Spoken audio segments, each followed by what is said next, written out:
আপোনাৰ বাচ্চাটোক আপুনি যদি কিবা কয় সি আপোনাৰ কথা মানেনে? যদি নামানে তাক আমি কিদৰে মানাব পাৰোঁ? আপুনি এটা কথা মন দিবচোন, আপুনি দিনটোত তাক কিমানবাৰ না না না এই শব্দকেইটা প্ৰনাউন্স কৰে? না এইটো নকৰিবা, না এইটো নুচুবা, না একদম ঘৰ লেতেৰা নকৰিবা।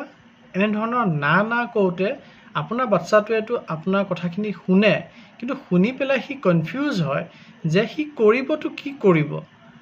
নকৰাটো বুজি পায়, কিন্তু কৰিবনো কি সেইটো তাৰ কনফিউজনছ আহি যায়, আৰু যাৰ ফলস্বৰূপে সি যি কৰি আছিল তাকেই কণ্টিনিউ কৰে, আৰু আপুনি ভাবে যে আপোনাৰ বাচ্চাটোৱে আপোনাৰ কথা মন দিয়া নাই বা আপোনাৰ কথা মানা নাই।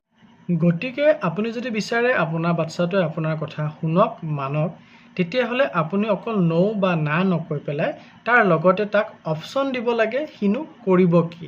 ফৰ এক্সাম্পল ধৰি লওক আপোনাৰ বাচ্চাটোৱে মোবাইল চাই আছে, আৰু তেতিয়া তাক আপুনি ক'ব পাৰে যে মোবাইল নাচাবা বেটা, তাৰ সলনি তুমি টয় লৈ পেলাই খেলা।